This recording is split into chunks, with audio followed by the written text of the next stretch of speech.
Good morning student. Today we will do exercise 13.1. Question number 7. Suppose 2 kg of sugar contains 9 multiplied 10 raised to the power 6 crystals. How many sugar crystal are there in 5 kg and 1.2 kg of sugar? So first we will find for 5 kg of sugar.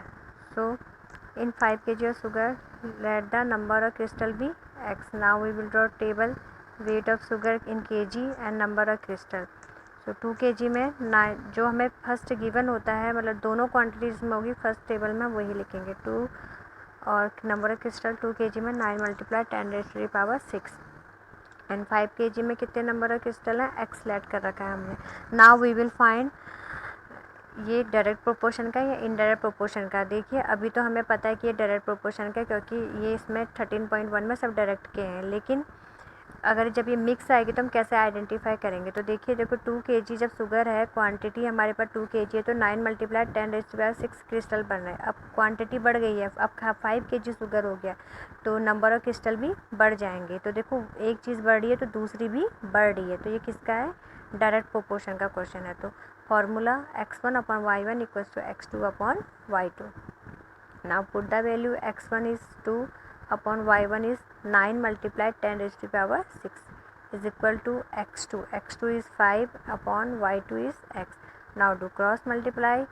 2x equals to 5 multiply 9 multiply 10 raised to the power 6. Now solve it. X equals to 5 multiply 9 multiply 10 raised to the power 6 upon 2. Now solve. 9 5 ja 45 multiply 10 raised to the power 6 upon 2. Now cancel it. 2 2 ja 4, 2 2 ja 4 decimal, 2 5 जा 10, 22.5 multiply 10 raise to the power 6. इतना answer भी सही है. अगर आप जो आपको exponent में सिखाया था कि जो डेसिमल को हमें 2 नंबर में शिफ्ट करना है, तो 2.25 multiply 10 raise to the power 7 extended form में ये आंसर है. अगर आप इतना भी लिखेंगे ये भी सही है. ठीक है.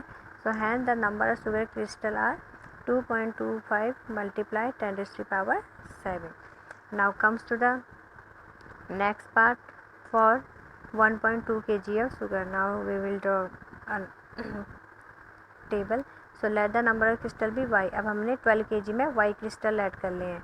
तो देखिए टेबल ड्रॉ करा है, वेट ऑफ शुगर kg में लिया, नंबर ऑफ क्रिस्टल. तो 2 kg में देखिए 9 multiply 10 raise to the power 6 crystal बन रहे थे. तो अब शुगर बढ़ गई है तो क्रिस्टल भी बढ़ जाएंगे, यानी एक बढ़ रहा तो दूसरा भी बढ़ जा रहा है. तो कौन सा क्वेश्चन है, डायरेक्ट प्रोपोर्शन का. So formula is x1 upon y1 equals to x2 upon y2. Now put the value. x1 is 2 and y1 is 9 multiplied 10 raised to the power 6 is equal to x2 1.2 and y2 y. Now solve it. Cross multiply. 2y equals to 1.2 multiply 9 multiply 10 raised to the power 6. ठीक है. Now solve y. 2 इसके साथ multiply कर रहा है, वहाँ divide करेगा. तो 1.2 multiply 9 multiply 10 raise to the power 6 upon 2. Now do multiply 1.2 multiply 9 10.1.8 multiply 10 raised to the power 6 upon 2. Now cancel it. So answer is 5.4 multiply 10 raised to the power 6. Hence the number of sugar crystal are 5.4 multiply 10 raised to the power 6. Now comes to the question number 8. Rashmi has a road map with a scale 1 centimeter representing 18 kilometer. She drives on a road for 72 kilometer. What would be her distance covered in the map. देखो जब उस पर एक road map है, ठीक है, road map पे जब वो 1 सेंटीमीटर रिप्रेजेंट करा तो कितना डिस्टेंस कवर कर ले रही है, 18 किलोमीटर डिस्टेंस कवर कर ले रही है. अभी उसने टोटल कितना डिस्टेंस कवर कर लिया है, 72 किलोमीटर डिस्टेंस कवर कर लिया है. तो रोड मैप में कितना है वो हमें ये फाइंड करना है. तो देखिए मैंने यहाँ पे ये टेबल बनाई है, ये क्वेश्चन आपने खुद करना है. मैंने ऐसे टेबल बनाया है, आप अलग भी टेबल बना सकते हैं. आप एक्चुअल डिस्टेंस को ऊपर लिख सकते हैं, डिस्टेंस कवर इन मैप नीचे लिख सकते हैं. ठीक है. देखिए जब अब देखिए जैसे कंपेयर करना, आप देखो 18 किलोमीटर डिस्टेंस थी, तो 18 किलोमीटर डिस्टेंस जब उसने कवर करी थी तो रोड मैप में कितना आ रहा था, 1 सेंटीमीटर आ रहा था. अब देखिए उसने 72 किलोमीटर डिस्टेंस कवर करी है, तो रोड मैप में अब ज़्यादा आएगा. देखो डिस्टेंस बढ़ी है तो वो भी रोड मैप में भी बढ़ेगा, यानी ये डायरेक्ट प्रोपोर्शन का क्वेश्चन है. अब आप इसमें डायरेक्ट प्रोपोर्शन का फॉर्मूला लगाओ. Comes to the question number 9. Question number 9 is a 5 meter 60 centimeter high vertical pole cast a shadow 3 meter 20 centimeter long. Find at the same time. ठीक है, एक ही समय पे. तो फर्स्ट है, first part, the length of the shadow cast by another pole 10 metre 50 centimetre high. तो देखिए एक पोल है, दो पोल हैं, ठीक है, 2 पोल हैं, वर्टिकल पोल है 2।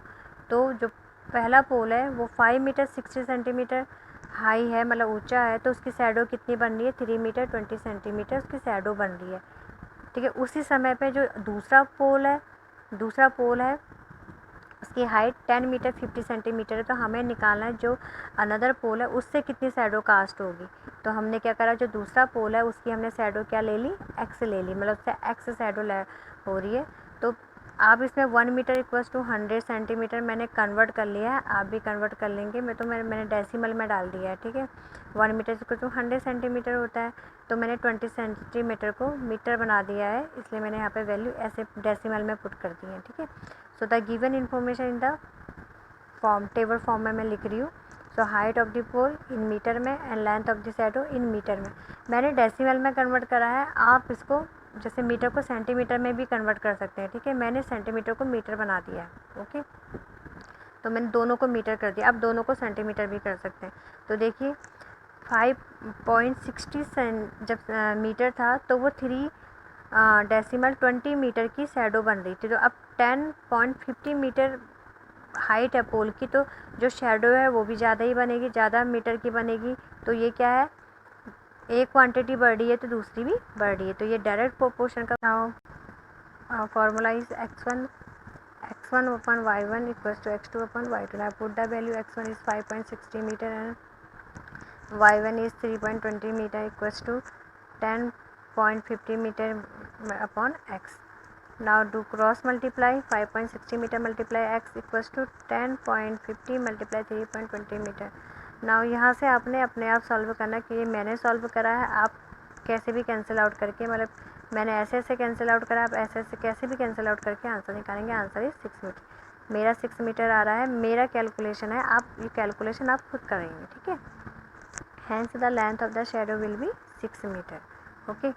Now comes to the height of a pole which cast a shadow 5 metre long. अब आपने दूसरे वो मतलब पहले पोल की तो वही है, पहले पोल की 5.60 मीटर में 3.20 मीटर ही शैडो कास्ट हो रही है। तो अब एक दूसरा पोल है जो 5 मीटर उसकी लंबाई है, तो वो कितना शैडो कास्ट करेगा। तो देखिए कितना शैडो बनाएगा। तो देखिए मैंने यहाँ पर टेबल बनाया है, हाइट पोल की दी है 5.60 मीटर और जो लेंथ ऑफ शैडो है 3.20 मीटर दे रखी है, ओके। तो अब हमें निकालना है, इस समय क्या है, इस समय हमें हाइट ऑफ दी पोल निकालनी है, ठीक है। और शैडो गिवन है, शैडो इस समय गिवन है, इसमें डिफरेंट है, ठीक है। शैडो कास्ट कर रहा है, शैडो 5 मीटर लॉन्ग है, तो हमें हाइट निकालने की पोल की हाइट कितनी होगी। तो देखिए यहाँ पे चेक कीजिए, आप इसको ऐसे भी चेक कर सकते हो। अपोज में देखो 3.20 मीटर शैडो थी, तो पोल की हाइट 5.60 मीटर थी। देखो अब शैडो बढ़ रही है, यानी पोल की हाइट भी बढ़ेगी, यानी ये क्या है, डायरेक्ट प्रोपोर्शन।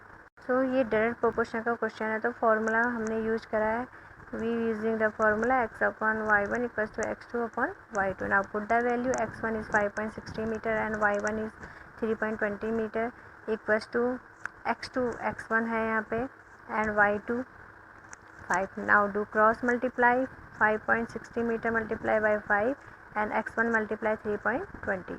Now देखो x1 हमें फाइंड करना है, तो हम 3.20 को शिफ्ट करेंगे, ये इसके साथ मल्टीप्लाई कर रहा है, तो ये शिफ्टिंग में जब जाएगा तो ये डिवाइड करेगा, ये मल्टी कर रहा है वहाँ डिवाइड करेगा। अब आप यहाँ से कैलकुलेशन आपने करनी है, ठीक है। मैंने तो करके दिखाई है आपको, डेसिमल से डेसिमल कट कर रखा है, फिर कैंसिल आउट कर रखा है। आप कैसे भी कैंसिल आउट करते हैं, ऐसे करना है या ऐसे करना है।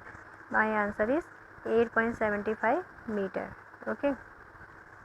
Now question number 10. Question number 10 is